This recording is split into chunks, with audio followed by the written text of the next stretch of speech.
The anime begins by introducing us to the capital city of this world, called the Labyrinth City, and is given such a name because of how much it looks like a labyrinth. The narrator explains that although Labyrinth is known to be a land of opportunities for people, it's also a very dangerous place, full of risks, and you never know what may be waiting for you down each path you take. In the first few seconds we are introduced to a guy called Nick. Nick is a renowned war swordsman, belonging to a popular group of adventurers called the Masters of War, a well-known clan of Labyrinth City. Nick also happens to be our main protagonist, and he explains to us that his life is in a pretty great place right now and has the most beautiful girlfriend, who also dreams that him and his whole group of adventurers will soon reach the highest of ranks, something he's wanted for as long as he can remember. But suddenly, the leader of their group called Argus randomly kicked Nick from their clan for no apparent reason. The MC was confused and asked why he did this to him. But Argus gave ridiculous excuses that he fought like a dog and that he doesn't bring enough to the table. Nick was absolutely gutted and couldn't believe what had just happened, and explains how he always looked up to Argus as his father figure, as he never had one while growing up.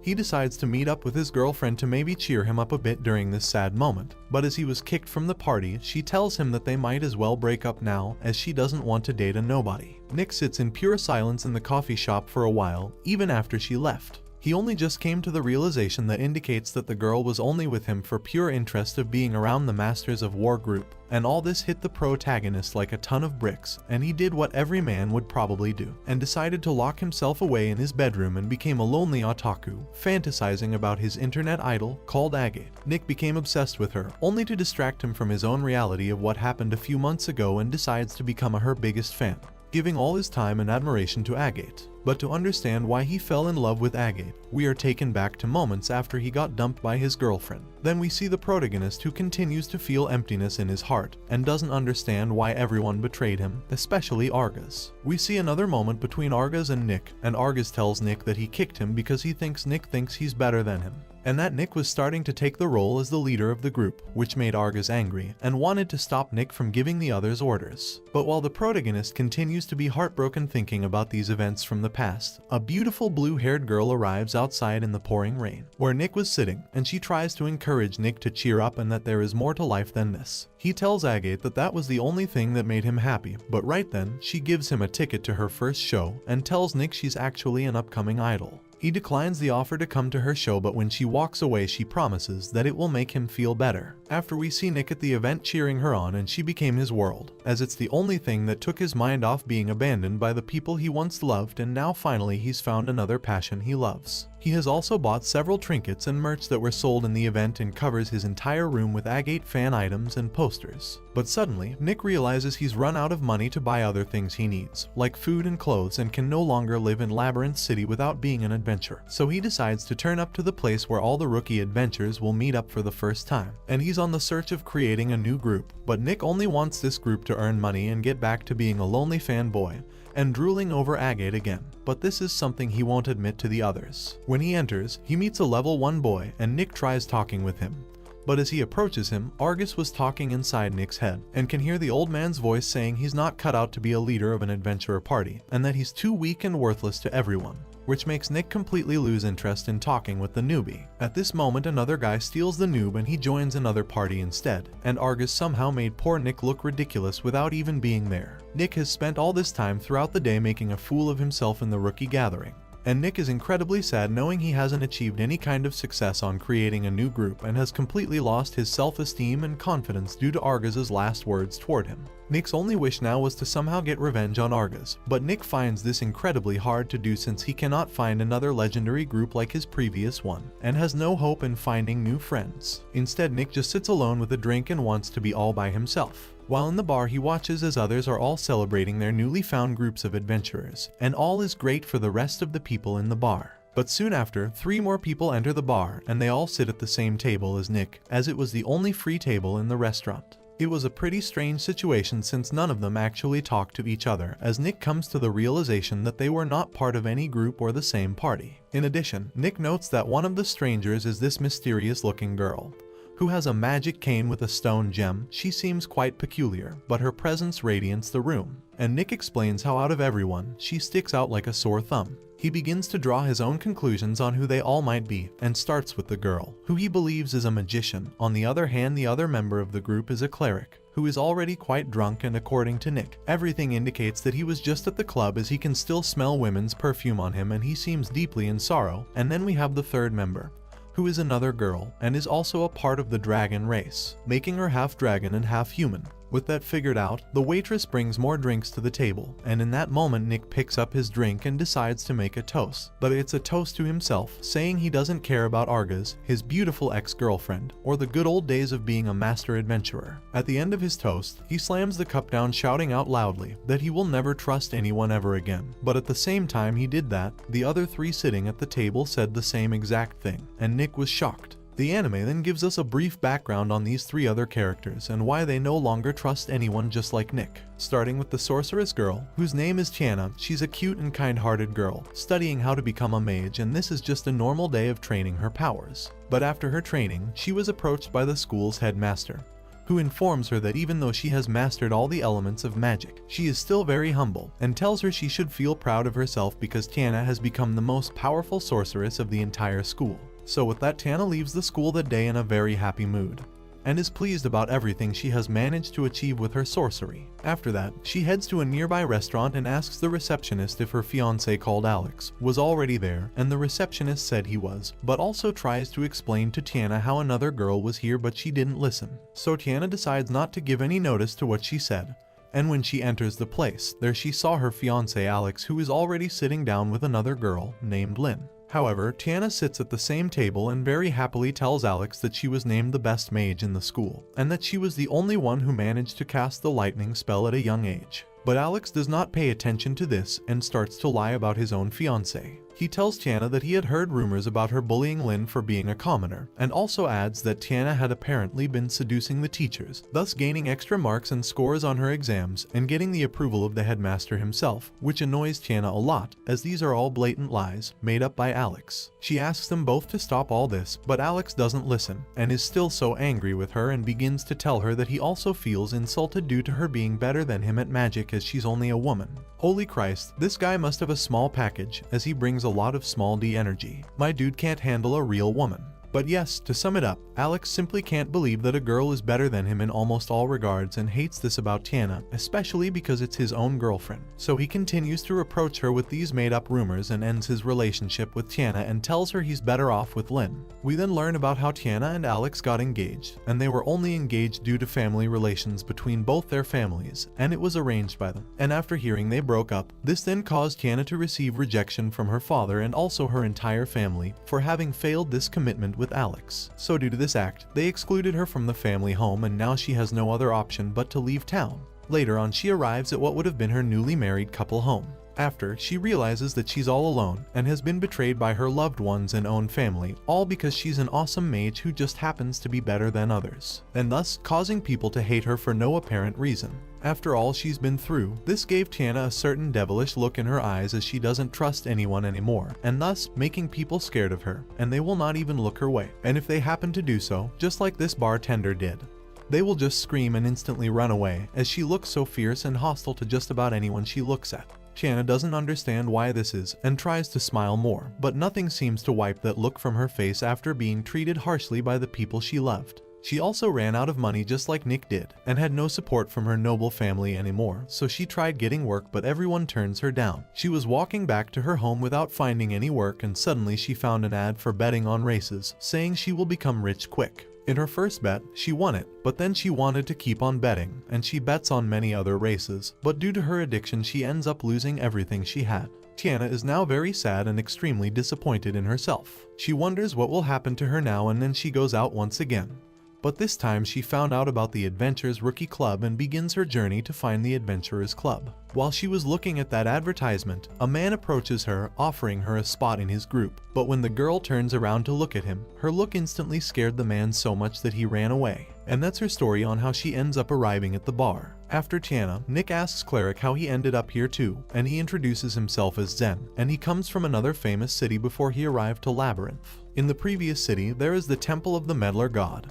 and the place where he used to work as their priest, and he was once very loved by all its inhabitants due to his kind heart and careness for everyone in the city. In addition to this, a girl belonging to the noble family named Merle gets treated like a princess, and she frequently brings back some herbs for Zen. And on that same day, at night, he was working with those herbs. But Merle comes in and brings him many more herbs, and he thanks her for helping him out. Just then, she takes him by the hand and asks him if he likes her back.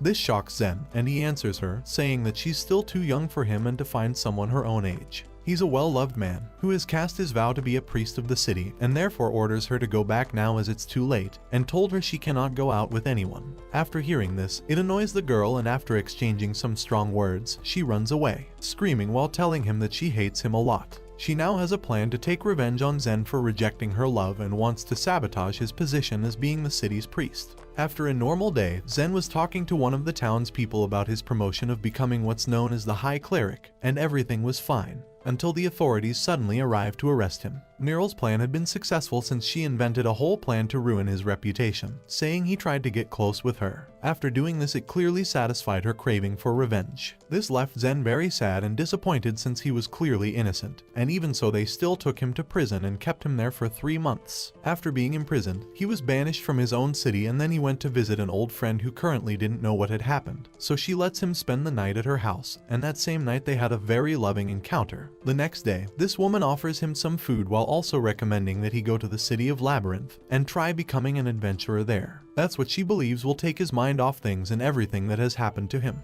However, she insists that he leaves now and start his new life elsewhere, as he's a great person and is a still young man who should have dreams and aspirations. She tells him he can prove his talents in other places of the world. In addition to this, the woman gives him something that, according to her, another tenant had left behind on a particular given night, and the woman hands over some valuable adventurer items so that he could develop his skills, as he's only a cleric. After this, he began to look for a new life and forgets about ever being a noble priest, which is why Zen enjoys drinking and being with different women. However, Nick tells the group that he hopes these are not just drunken stories and they are actually accurate, but to prove he is serious, Zen tells him that after leaving this bar, he is going straight to the pit to kill the Demon King of Labyrinth City to become rich. However, Nick thinks nothing of this at first and doesn't pay much attention to what he's saying at all. After, Nick tells the dragon girl, named Karen, it's her turn to tell her story of how she ended up here. So she starts explaining that something of great importance was stolen from her, and the person who took it was someone she never thought would have betrayed her. But as she is drunk, she starts babbling on and on about other random stuff in her life and continues to drink. But right then, Nick falls into a dream and then wakes up the next day at Tiana's house. When he wakes, he thinks he must have dreamt about finding other lonely adventurers, but suddenly the same people he met were already in the room with him, and he now remembers everything.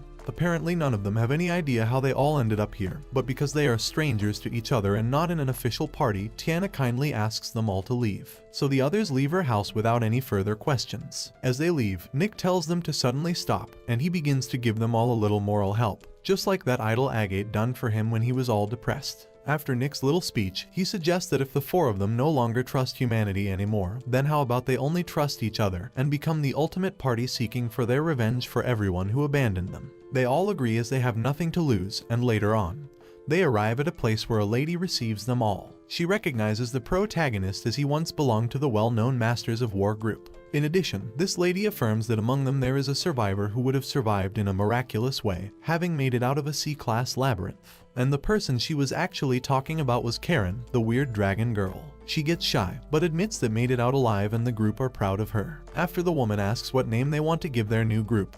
Then Nick decides to call his new group the Survivors. After, they have their first official meeting as a group, and Nick proposes that the group shall have 3 laws so that everything goes well and no one can break these laws. And the first law would be that no one can shame another of their favorite hobbies. The second is to keep an eye on the party's finances, and the third is to always make it back alive after their adventures. After saying the rules, Nick tells them that he will be the one to manage the group's money under the supervision of Tiana, and the priest will watch over the safe and keep the treasure safe. But due to their previous trust issues, they start to protest and discuss how Mick would be the most benefited from their hard work if he's the one managing the money. Then they begin to discuss a very important topic, which is how they can even trust each other, and it is true that they are all strangers and therefore they are still distrustful. But in a certain way they all agree to leave their emotions from the past behind them and begin to trust one more time, as they have nothing to lose this time.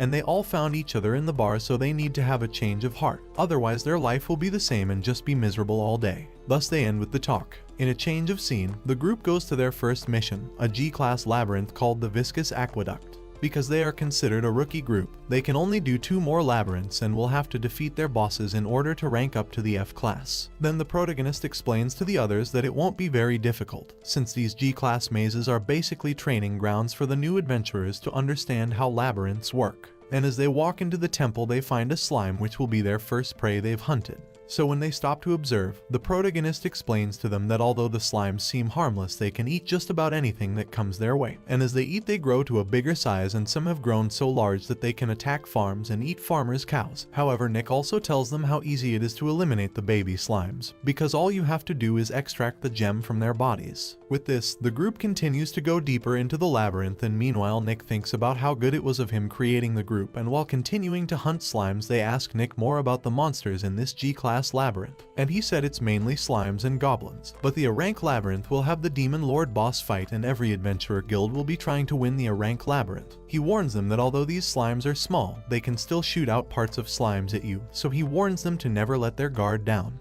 But Tiana just continues to believe that they are harmless, and moments after, a slime attacks her, and she gets some juicy instant karma. Tiana gets furious at Slime Kun, and then tries to attack him, but because she was not careful while aiming her mage powers, she directed the attack towards Karen. So these 2 girls began to have a little argument because according to Karen, she was starting to not trust Tiana to be careful. So she warns her not to attack her again, because otherwise she will respond with a breath of fire as she is the dragon. Moving on, the group continues to reach the top of the first labyrinth, and where Zen notices a giant slime. Nick tells them this would be known as the slime boss, so without any hesitation, Tiana quickly casts a very powerful ice dagger spell against the crazy slime, causing it to explode. But fortunately no one else gets hurt, and they manage to get the gem from the monster, which they can trade for money. After being splashed out of the labyrinth, Nick takes this opportunity to organize the group and assign the correct positions to each person. So he starts by showing all his components, and decides that he should be the leader in combat situations, and as a previous adventurer, he can lead an exploration of any labyrinth. However, he has no idea about spells or magical healing. He also can't use heavy weapons like Karen. He then suggests to others that they do the same and tell everyone their weaknesses as a kind gesture of trust to the group in order to know the limits of one another. But as they are still only strangers, the rest of the group are finding it hard to tell everyone their weaknesses. After, Nick explains that they don't have to do it right now, but he was fine with letting them all know his weakness, since that's the only way to start gaining trust in their party. After, Zen listens to Nick and takes the opportunity to talk about his abilities as a healer, but said his weakness is everything other than healing magic. And Tiana gets up and stands in front of Karen and takes the opportunity to apologize for what had happened, and then explains to everyone her greatest abilities, which is wind and water magic, along with her powerful lightning attack, but she sucks at fire magic and can't do the things that Karen can do. And she also stresses that she is completely vulnerable to close attacks, and she doesn't know how to use other people's weapons. Karen can't handle that Tiana is so nice, and when she sits down, Tiana is cold in the middle of the forest, so she sneezes and spits out fire, making a mini fire for Tiana, but she yells at her, saying she was actually aiming for her face, which makes the group laugh. After learning each other's weaknesses, they explore the forest to find the entrance for the next labyrinth. While doing so, they stumble across goblin territory. This is where Nick shows his true talents and defeats many goblins within a matter of seconds, shocking the rest of the group.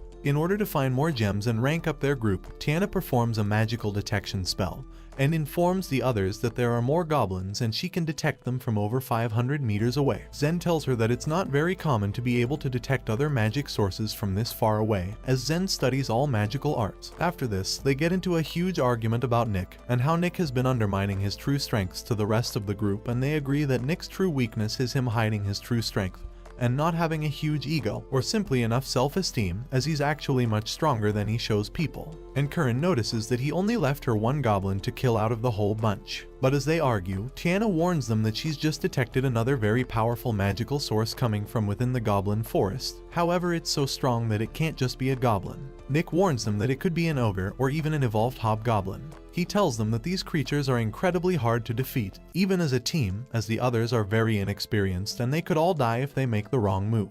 Nick adds that everything will depend on him and Curran. Since all evolved goblins and ogres are very resistant to magic spells, so Zen and Tiana could only be useful as a distraction. While Nick and Curran attack the monsters with sheer strength and combat skills, however, with Curran's heavyweight sword they might stand a chance in defeating the monster, so she will be their best bet. They then make their way to the monster's lair, and they see a bunch of goblins protecting the giant ogre. Curran does what Nick proposes and takes the lead while the others follow behind her. Then Zen, together with Tiana, are in charge of giving some healing and boosting support, while keeping their distance. Meanwhile, Nick deals with the small goblins, and Curran fuses a powerful fire spell onto her sword and rises it into the air. Then she descends the sword to deliver her final blow against the monster. She manages to defeat it, and splits the thing in two. They now need to extract all the goblins' horns. Nick was struggling to pull the horns from the goblins and accidentally falls over while pushing Karen, which broke her special pendant. The story shifts to a brief flashback where Curran is seen at a street market, looking at the same necklace which she couldn't afford.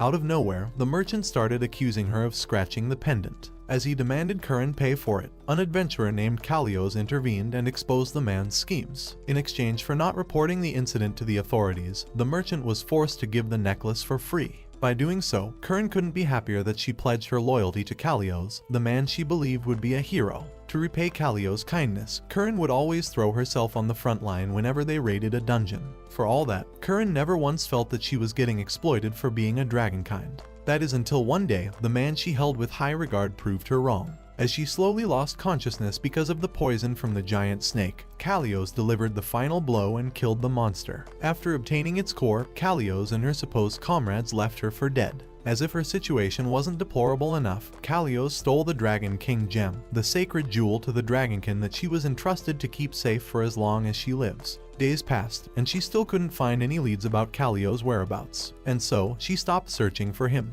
As she moved on with her life, Curran ran into Fifth, the adventurer known for being the goat. With his superhuman strength, the guild permitted him to explore labyrinths alone. Aside from gaining attention for his daring adventures, Fifth was also a famous food enthusiast. To make it short, he was basically the reason why Curran found comfort in food. Truth be told, what better way to forget your problems than by reminding yourself that food is a better company than humans? However, just like Nick, or more specifically, everyone else, she decided to find a job to support her love for food. Back to the present, Nick is spotted getting all worked up as he looks for the same necklace to replace the broken pendant. Living his best life as an otaku, Nick chanced upon Agate at the shop. Sitting at the same spot where they first met, Nick tells Agate about his problem. She then advises him not to overthink things and just remain a good friend to Curran. Later that day, Nick finally approaches Curran, to which he learns that she's not upset about the broken pendant. She adds that compared to her life before, she's enjoying the things as they are right now. It appears that the survivors have been promoted to rank F, hence getting their fair share of attention from the other adventurers. Off to a good start, they gather to celebrate their small wins. Just then, Ms. Wilma summons their team, offering a job to explore the Labyrinth of Bond and look for the Holy Sword, Sword of Bond.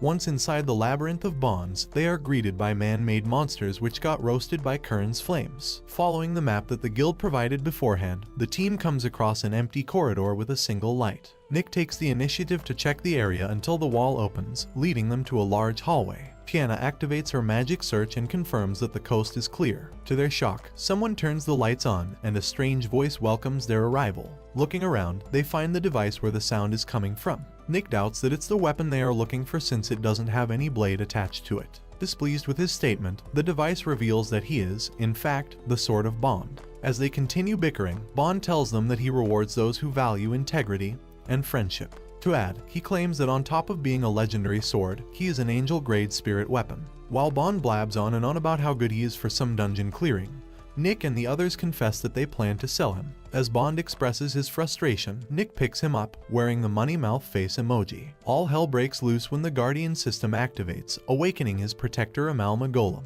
Instantly, Bond warns the survivors that the Guardian won't let them leave unless they defeat it. Tiana launches her icicle dance, only for the golem to throw the shards of ice back, hitting Curran in the process. Nick immediately steps in and orders his team to fall back. Facing the enemy alone, he tries to cut through its body, but it's a futile effort. At that point, Bond reveals that the golem is resistant to physical damage. For that reason, Bond suggests Nick trigger his power and use him against the golem. Although he manages to activate the sword, it refuses to fully respond to Nick's little connection with his team. Afterward, the golem strikes Nick, sending his body plummeting into a hole in the ground. With Zem boosting her mana, Tiana tries to stall the monster by freezing its body. Curran, on the other hand, attempts to rescue Nick. The latter apologizes to Curran for breaking something precious to her, to which she explains that he doesn't have to feel sorry. As she puts it, now that the necklace is broken, it helped her stop clinging to the past and move forward. At that moment, Bond tells Nick to try activating him again. As Tiana and Zem slowly accept their death, a superior entity created from fusing Nick and Curran's bodies emerges from the ground. With their combined abilities and strengthened willpower, the golem suffers a crushing defeat. After going through all the trouble of proving that the power of friendship is real, they are informed that the sword is a counterfeit. Nonetheless, Ms. Wilma informs them that they will still get paid, much to their relief. Things take an unexpected turn when a young man turns up inside the guild, introducing himself as Kazuna, the human form of the Holy Sword. And just like that, the team welcomes its newest member. As such, Tiana dreams about her former instructor whose career was compromised when he got caught up in the scandal staged by her ex-fiancé. While Curran and Zem wake up stuffing their emotions, Nick screams in terror when his ex-girlfriend Claudine appears in his dream. As it turns out, it is caused by Kazuna's telepathy, which they have been using occasionally as a means of communication. Sometime later, they stumble upon another ogre. To show off his combat ability, Kazuna decides to grant them a work break by facing the monster alone. Using his parallel technique, he summons a duplicate and with quick work, defeats the ogre. The members acknowledge his skills until Kazuna admits that his telepathy enables him to borrow stamina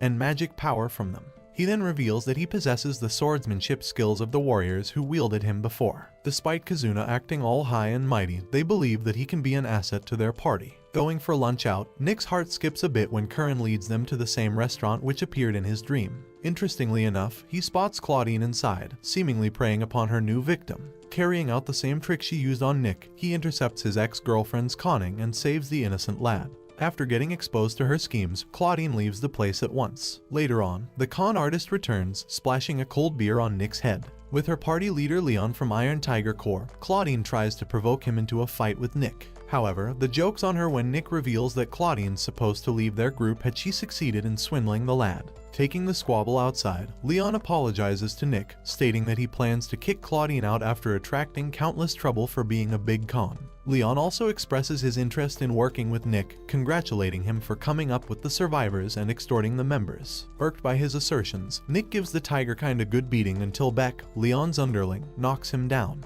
Just then, Curran joins the commotion, giving the other guy a taste of his own medicine. Suddenly, Ms. Wilma and the receptionist enter the picture, not necessarily to stop the scuffle but to suggest settling things between them the adventurer's way. Hence, Leon challenges Nick to the traditional arithmetic bare knuckle. To let us get a better understanding of the said challenge, arithmetic bare knuckle involves 10 rounds of fighting. As the participants exchange blows inside the ring, their respective partners will simultaneously solve some math questions. In layman's terms, whoever scores higher in the test grants their fighter a free punch to their opponent. Unfortunately, Curran, who sucks at math, is pitted against the woman who loves counting money, Claudine, mocking the former as the survivor's weakest link. Over the next few days, the members help Curran study for the upcoming duel. While they are at it, Zem is busy bar hopping. For the record, alongside Tiana, Zem ticks all the boxes in terms of having a tragic backstory befitting a villain.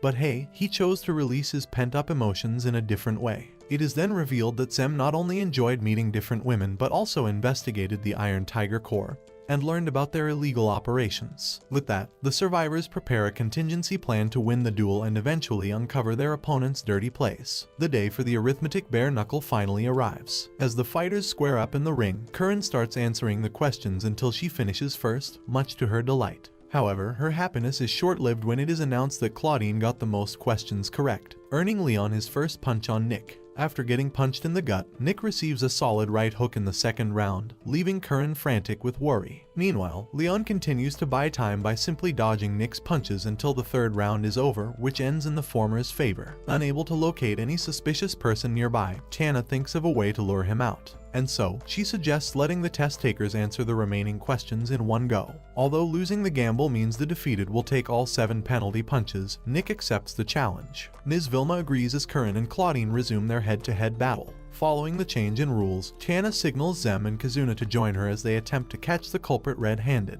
Turns out that the other party uses telepathy gems, with Beck feeding the answers to Claudine. In the end, the authorities arrest the Iron Tiger Corps for cheating and soon enough, for other crimes that have yet to come to light. With Claudine taken into custody, several men just got saved from suffering heartbreak and losing their savings. Elsewhere, Leon is interrogated for his involvement with a treasure that has been missing for years. Claiming that the sword did not even show up in the black market, the guard threatens to subject Leon to torture. To save him the trouble of searching for it, Leon summons the weapon, the Sword of Ruinous Evolution. After earning big bucks from the bare-knuckle fighting, the survivors take a break. Nick and Kazuna join Tiana at the casino to try the best ice cream being served there, only to be told it's sold out. With a smug look on her face, Tiana takes all the players' gaming chips. Donnie, Agate's boyfriend, leaves the card table, fuming over his loss. All at once, the people start running when Leon, who evolved into a monster and escaped the dungeon by activating the sword's power, goes on a rampage. Searching for Nick, he bumps into Tiana, who can't believe her eyes when she realizes the monster's real identity. Speaking of Leon, he reveals that his transformation enhanced his sense of smell to the point that he can smell lies. He threatens to crush Tiana should she lie about Nick's whereabouts. At that instant, Tiana tells Leon that holding her hostage doesn't make sense, stating that the survivors aren't friends in the first place, only a bunch of paranoid people who teamed up together because of their deep-seated distrust of humanity. As soon as Leon lets his guard down, Tiana launches a sneak attack and rushes to the exit. To her shock, Leon seems unscathed, catching up to her quickly. Tiana orders Donnie to take Agate and flee the scene at once. Alone with Leon, Tiana stresses that Nick won't save her, to which he actually senses she isn't lying about her claims. Thinking that keeping Tiana alive serves no purpose, Leon decides to just dispatch her. Not long after they thought that Nick won't show up, he blocks Leon's attack with Kazuna in his sword form.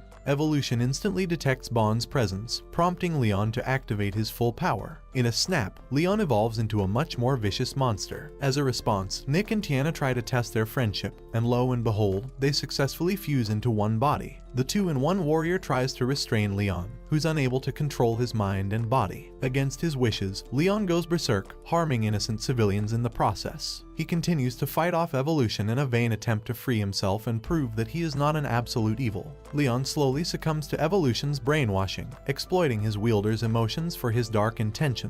Upon seeing an opening, Tiana and Nick envelop Leon's body with the casino's anti-magic cards, rendering him back to normal. Later that night, Nick visits Leon in prison. Nick tells him that they already sealed evolution. He adds that he and Tiana were aware that Leon tried desperately not to kill anyone despite being under evolution's control. The series takes us to another flashback when Agate was still known by her real name Belle Huggins. She helped out with the work in Donnie's bar and occasionally sang when she had the chance. Little did she know that a music producer happened to be hanging around the area, and the rest is history. The moment she was scouted to be an idol and saw idols perform on stage, she knew that she was destined to be just like them. It was all rainbows and butterflies until her boyfriend started showing his true colors. Donnie's business went down the drain, and he became desperate to save his bread and butter. Knowing full well that Agate has been earning a lot from being an idol, Donnie kept borrowing her money. It didn't take long until he got addicted to gambling, and coincidentally enough, he encountered the gambling queen herself, Tiana. Unaware of Tiana and Nick's fusion, when the female knight made her grand entrance and defeated Leon, Agate felt something grow inside her heart. From then on, she looked up to the female knight as a role model and called her Lady Paladin. Back to the present, Donnie is given enough money to cover up his debts in exchange for ending his relationship with Agate. As part of their agreement, he should treat Agate as a stranger if they chance upon each other in the streets. A few days later, Agate holds out a concert for her comeback,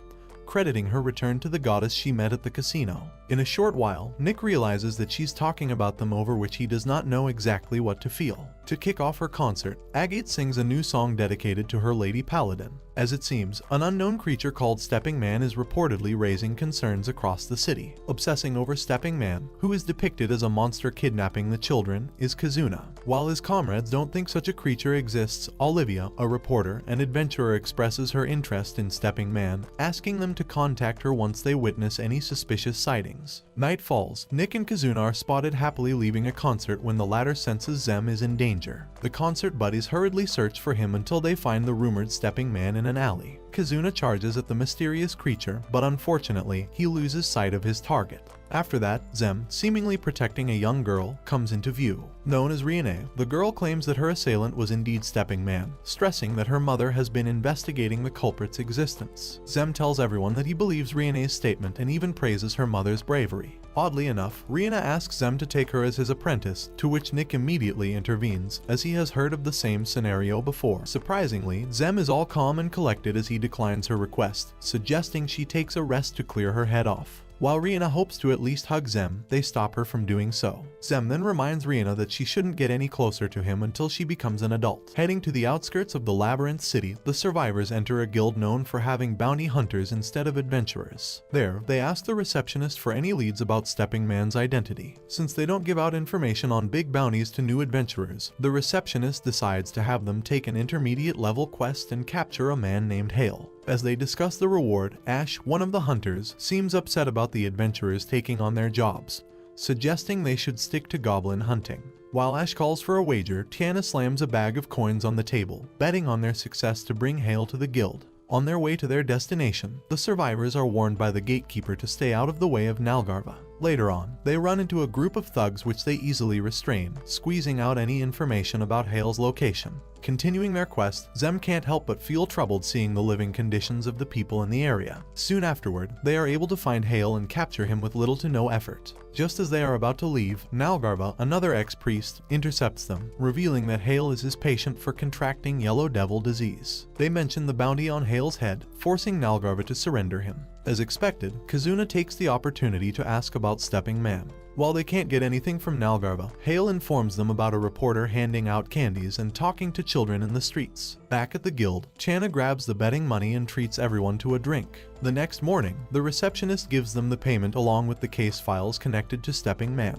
At that point, Olivia turns up, interviewing the unsuspecting kid. After hearing Kazuna and Curran's sentiments regarding their first encounter with Stepping Man and Olivia, Nick confronts the reporter. As he starts interrogating Olivia, she escapes by jumping through the roof, leaving Curran and Tiana's effort to guard the exits useless. Sometime later, Riene's mother, Ada, greets them and expresses her gratitude for saving her daughter. It appears that Ada is pretty famous amongst adventurers, as Nick says she is an A rank. Ada also happens to be acquainted with Fifth, sharing that the latter is now an S rank. Suddenly, Riene, yet again, opens up about wanting to be Zem's apprentice. From the looks of it, Zem has been putting up a facade as he confesses that he has developed a phobia of young girls like Riene. When she asks Zem why he saved her, he says anyone would have done the same. That said, Zem admits that he was surprised himself, thinking that he might overcome his fear one day. After opening up about his painful past, their discussion shifts to the pressing problem. To defeat Stepping Man, Nick pleads with Ada to teach them how to win against a formidable force. To start, Ada gives them a mushroom drink that can release their latent magic abilities. Following a quick pep talk is an intense physical training designed to let them fight Stepping Man in mid-air. Speaking of the enemy, the survivors encounter Stepping Man once more, and although it manages to escape, they start to think that Olivia might not be the culprit.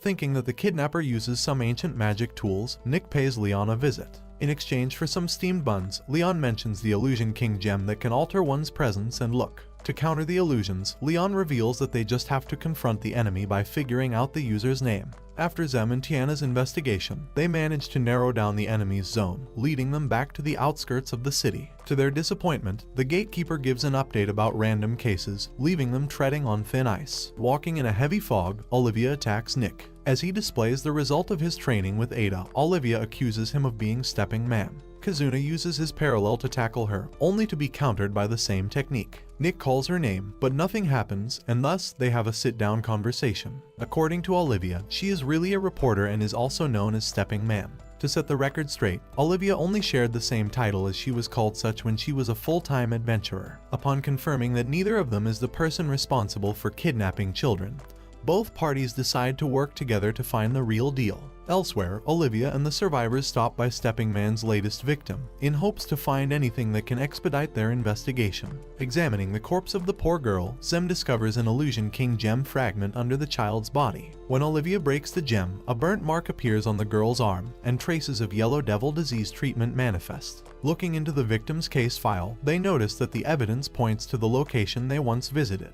There and then, Zem reckons that they might just have found Stepping Man.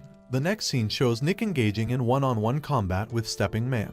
Just as he calls his opponent by his name, the illusion wears off, revealing the face of the ex-priest Nalgarva. As the two seemingly stand on an equal footing, Nick manages to let Nalgarva fall for his trap, getting the latter surrounded by the survivors. When Zem asks him why he spread the Yellow Devil disease, Nalgarva reveals that his daughter died of it. To make matters worse, people started to spread rumors about his daughter jumping from one relationship to another when the disease was purported to be sexually transmitted. Well, the truth was her daughter got into contact with infected blood from one of Nalgarva's patients while she was just mainly trying to copy what her father was doing as a doctor. Refusing to let her death be in vain, Nalgarva desperately searched for a cure, even if it meant sacrificing innocent children. Zem lashes out at Nalgarva for disregarding the indescribable pain his victims and their families felt. Unrepentant, Nalgarva bursts into maniacal laughter, claiming that getting rid of him won't change a thing. As they get into a heated argument, Kazuna alerts the others that someone is coming. A knight donning full armor attempts to silence Nalgarva by piercing his body. Zem tries to heal Nalgarva but is soon sent crashing into the ground. Infuriated, Curran and Tiana fire a simultaneous attack, but to no avail as they get taken down easily. Olivia jumps into the scene to buy them some time, calling the enemy White Mask. Surprisingly, she is able to block his blade with her bare hands. Going all out on the offensive, Olivia distracts White Mask, giving Nick and Zem enough time to merge their bodies into one. Realizing that his opponents possess a similar relic, White Mask traps Olivia in a magic barrier to stop her from interfering. Apparently, the barrier is filled with pressure that will soon crush her body as she stays inside. They try to save Olivia but are stopped by White Mask in no time. Overwhelmed by the enemy's sheer strength, the 2-in-1 warrior takes advantage of Nick's speed, playing on White Mask's vulnerable point. With the knight all focused on his opponent, the barrier weakens, giving Olivia her chance to escape. She tries to distract White Mask again, and just as the enemy believes that he finally gets the upper hand, Bond stabs him in the face. Impressed that someone proves to be at par with his abilities, White Mask flees the scene and sends the building caught up in a massive explosion. Fortunately, they only suffer minor injuries, although Nalgarva might be a different case. Knowing full well that he's going to die from White Mask's curse or from getting infected with the Yellow Devil disease, Nalgarva tells them to leave before the building collapses. Zem casts a spell to at least distract Nalgarva from pain before they escape the place. While the survivors feel relieved after solving the mystery behind Stepping Man, Olivia warns them of a bigger threat. With White Mask on the loose and the high probability that someone more powerful controls him, Olivia advises them not to let their guard down. Ultimately, she reveals her true nature. Aside from being a reporter, an adventurer, and Stepping Man, she is also a spirit-grade anti-demon weapon called the Sword of Prowess. After the incident with Stepping Man, the survivors fall into deep melancholia. As such, Nick remembers the face of the bandit who murdered both of his parents. If it wasn't for Argus, he would have died and let his family's sacrifice come to naught.